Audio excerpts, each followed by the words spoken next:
Hey guys, welcome back to Shivam classes. अब हम अपना जो नेक्स्ट क्वेश्चन है, जो काफी अच्छा क्वेश्चन है, काफी अच्छा कॉन्सेप्चुअल जो है वो इसके अंदर आपको देखने को मिलेंगे।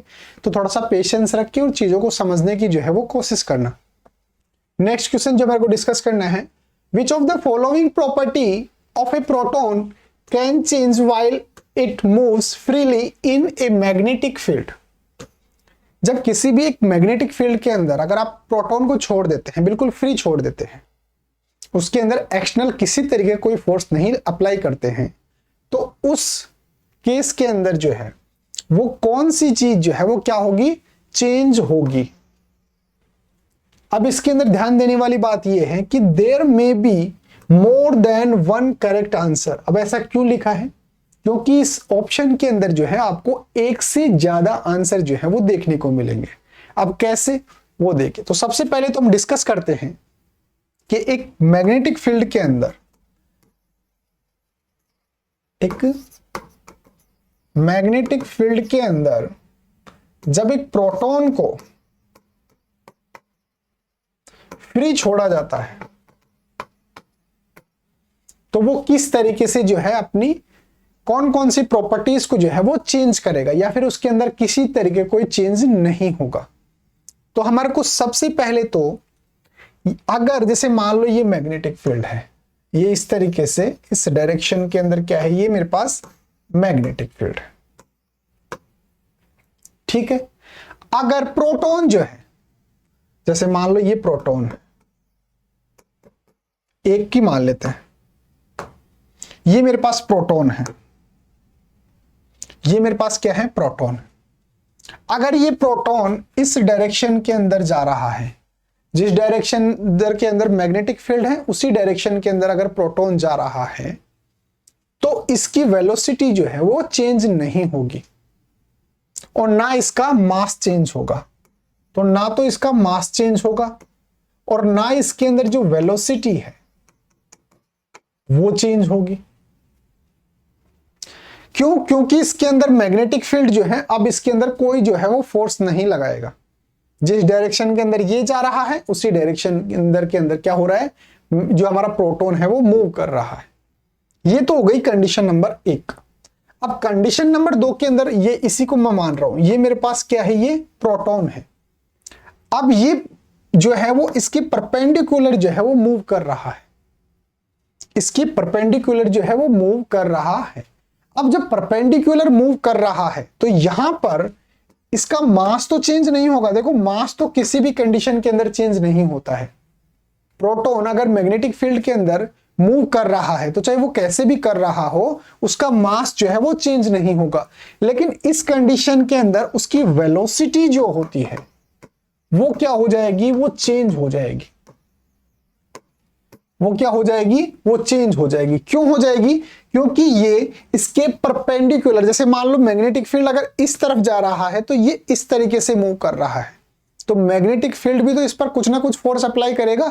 उस फोर्स की वजह से इसका जो वेलोसिटी जो है वो क्या हो जाएगा, चेंज हो जाएगा। तो 2 कंडीशन हो गई। एक तो कौन सी, जब वो उसके पैरेलल के अंदर जो है वो मूव करता है, पैरेलल के अंदर जब मूव करेगा तो यहां पर उसके अंदर जो है वो किसी तरीके की वेलोसिटी के अंदर जो है वो चेंज नहीं होगा। वेलोसिटी में किसी तरीके का कोई चेंज नहीं होगा। दूसरा, जब वो उसकी परपेंडिकुलर जो है वो मूव कर रहा है तो उसकी वेलोसिटी जो होती है, जो प्रोटॉन की वेलोसिटी जो होगी वो क्या हो जाएगी, चेंज हो जाएगी। यहां तक की बात समझ में आती है? तो हमने क्या क्या डिस्कस कर लिया, एक तो मास, एक वेलोसिटी। मास तो कभी भी चेंज नहीं होगा और वेलोसिटी जो है वो चेंज हो जाएगी। कब? जब वो जो प्रोटॉन है वो उसके परपेंडिकुलर क्या कर रहा है, मूव कर रहा है, तब। अब एक चीज और आती है और उसके अंदर जो है कॉन्सेप्ट लगता है, किसके अंदर, मोमेंटम के अंदर। मोमेंटम के अंदर। अब वो कैसे? मोमेंटम का फॉर्मूला क्या होता है? मोमेंटम का फॉर्मूला होता है P is equal to mv। अब ये क्या है सर, P क्या है? P होता है मोमेंटम। m क्या है, मास ऑफ द ऑब्जेक्ट, और v क्या है, वेलोसिटी। अब मुझे एक बात बताओ, मास के अंदर किसी तरह कोई चेंज नहीं हो रहा है, वेलोसिटी के अंदर अगर चेंज हो रहा है तो क्या इसके मोमेंटम के अंदर भी चेंज होगा? बिल्कुल होगा। कैसे? जैसे मान लो पहले p is equal to mass था उसका 2 और वेलोसिटी भी कितना था 2, तो उसका मोमेंटम कितना था 4 था। अब दूसरी कंडीशन के अंदर जब वो उसके परपेंडिकुलर मूव कर रही है तो उसका मास तो 2 ही रहेगा, लेकिन मान लो कि उसकी वेलोसिटी जो है वो 1.5 हो गई या फिर 2.5 हो गई, कुछ भी मान लो, जैसे मान लो कम हो गई, वेलोसिटी कम हो गई तो 1.5 हो गई, ये कितना हो गया 3। पहले 4 था मोमेंटम, अब कितना हो गया 3 हो गया। इसका मतलब वेलोसिटी चेंज होने से भी क्या होगा, मोमेंटम भी जो है वो चेंज होगा। इसका मतलब प्रोटॉन को जब मैग्नेटिक फील्ड के परपेंडिकुलर छोड़ा जाएगा तो उस कंडीशन के अंदर मोमेंटम में भी चेंज होगा। जब उसकी वेलोसिटी में चेंज हो रहा है तो ऑब्वियस सी बात है उसकी मोमेंटम के अंदर भी चेंज होगा। तो अब अगर मैं क्वेश्चन पे जाऊं तो क्या क्या चेंज होगा? मास के अंदर तो कोई चेंज नहीं होगा, स्पीड के अंदर चेंज होगा। अब यहां पर दो चीजें हैं, एक तो स्पीड और एक वेलोसिटी। एक तो क्या, स्पीड और एक वेलोसिटी। तो यहां पर मास में चेंज नहीं होगा, स्पीड में भी चेंज नहीं होगा, लेकिन इसकी वेलोसिटी के अंदर चेंज होगा। अब वेलोसिटी में क्यों यूज कर रहा हूं? क्योंकि यहां पर मेरे पास क्या है, डायरेक्शन भी यूज की है, और मैंने आपको बताया था कि डायरेक्शन और स्पीड के, वेलोसिटी और स्पीड के अंदर क्या फर्क होता है। यहां पर डायरेक्शन नहीं होती, यहां पर डायरेक्शन नहीं होती है, तो वेलोसिटी के अंदर चेंज होगा, और वेलोसिटी के अंदर चेंज होने की वजह से उसके मोमेंटम के अंदर भी जो है वो चेंज होगा। तो दो चीजों के अंदर यहां पर चेंज देखने को मिलता है, एक तो उसकी वेलोसिटी के अंदर और एक उसके मोमेंटम के अंदर। स्पीड यहां पर हम क्यों कंसीडर नहीं करेंगे? क्योंकि जो प्रोटॉन है वो मैग्नेटिक फील्ड के अंदर जब अगर जो क्या है मूव कर रहा है तो वहां पर उसकी डायरेक्शन भी जो है आपको दी हुई होगी। जैसे मान लो ये है मेरे पास मैग्नेटिक फील्ड, अब ये प्रोटॉन है, ये किस तरफ मूव कर रहा है तो उसकी डायरेक्शन भी मेरे को दे रखी है। ये इस तरफ जा रहा है, ये इस तरफ जा रहा है, या इस तरफ जा रहा है, इस तरफ। तो यहां पर इसकी डायरेक्शन भी जो है मैटर करती है, और डायरेक्शन मैटर करती है, इसका मतलब वो स्पीड नहीं है, वो वेलोसिटी है। वेलोसिटी के अंदर जो है उसकी डायरेक्शन और उसका मैग्नीट्यूड, दोनों के दोनों चीज जो है वो क्या होती हैं, काम की होती हैं। लेकिन स्पीड के अंदर जो है आपको डायरेक्शन की जरूरत नहीं है, सिर्फ मैग्नीट्यूड की जरूरत होती है। तो दो चीजें चेंज हो रही हैं, क्या क्या, एक तो वेलोसिटी और एक मोमेंटम। अब नोटबुक के अंदर आप किस तरीके से नोट डाउन करेंगे वो ये एक्सप्लेनेशन देख लीजिए। If a proton moves freely in magnetic field in direction perpendicular that magnetic field, its velocity, यहां पे ध्यान देना, वेलोसिटी, स्पीड नहीं है, velocity as well as momentum will change. तो जब प्रोटॉन जो है मैग्नेटिक फील्ड लाइंस के परपेंडिकुलर मूव करता है तो उसकी वेलोसिटी के अंदर चेंज होता है, और वेलोसिटी के अंदर चेंज होने की वजह से P is equal to mv, यानी इसके मोमेंटम के अंदर भी जो है वो चेंज होगा। क्यों? क्योंकि इसकी वेलोसिटी के अंदर चेंज हो रहा है।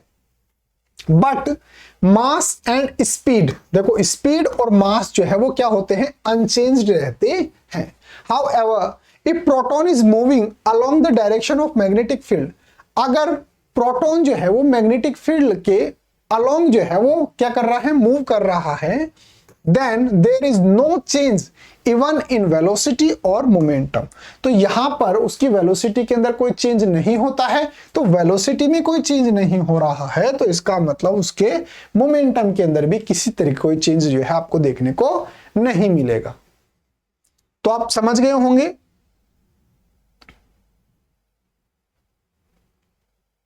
आप समझ गए होंगे कि उसके मास के अंदर कोई चेंज नहीं होता, उसकी स्पीड में कोई चेंज नहीं होता, उसकी वेलोसिटी के अंदर चेंज होता है, और उसके मोमेंटम के अंदर चेंज होता है। और चेंज कब होता है?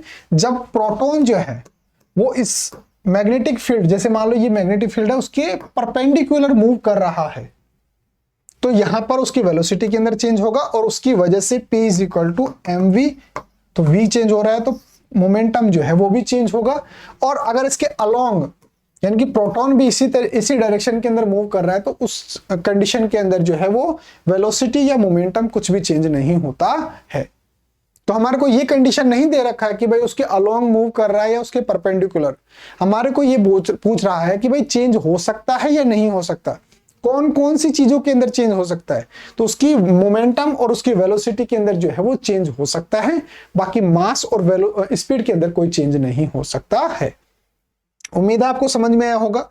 अगर वीडियो अच्छा लगा है, समझ में आया, तो वीडियो को लाइक कर देना। एक काम और कर सकते हो, अगर आपको नोट्स वगैरह चाहिए हो किसी भी सब्जेक्ट के, किसी भी क्लास के, हिंदी इंग्लिश किसी भी मीडियम के अंदर, तो मेरे को व्हाट्सएप पे मैसेज कर देना, मैं आपको फ्री ऑफ कॉस्ट व्हाट्सएप पे जो है वो भेज दूंगा। 8696608541 ये मेरा व्हाट्सएप नंबर है। अगर कोई डाउट होता है या फिर नोट्स वगैरह चाहिए हो, मॉडल पेपर वगैरह चाहिए हो, कुछ भी चाहिए हो, तो आप मेरे को डायरेक्टली व्हाट्सएप पे मैसेज कर सकते हो, या फिर हमारी जो ऐप है उसको आप एक्सेस कर सकते हो। इस ऐप के अंदर आपको सब कुछ फ्री के अंदर मिल जाएगा, बिल्कुल free of cost. Shiv Om classes नाम से हमारी जो ऐप है, इस ऐप के अंदर आपको सब कुछ फ्री के अंदर मिल जाएगा, चाहे model paper, NCERT solutions, MCQ test, previous year के पेपर, ये सब कुछ जो है आपको फ्री के अंदर मिल जाएगा। और ये मेरा व्हाट्सअप नंबर है, आप मेरे को व्हाट्सअप पे डायरेक्टली जो है वो मैसेज कर सकते हैं। नोट्स वगैरह चाहिए हो तो मैं आपको पीडीएफ जो है वो भेज दूंगा। उम्मीद है आपको समझ में आया होगा। वीडियो अच्छा लगा है, वीडियो समझ में आया तो वीडियो को लाइक कर देना, चैनल को सब्सक्राइब कर देना। Thank you so much.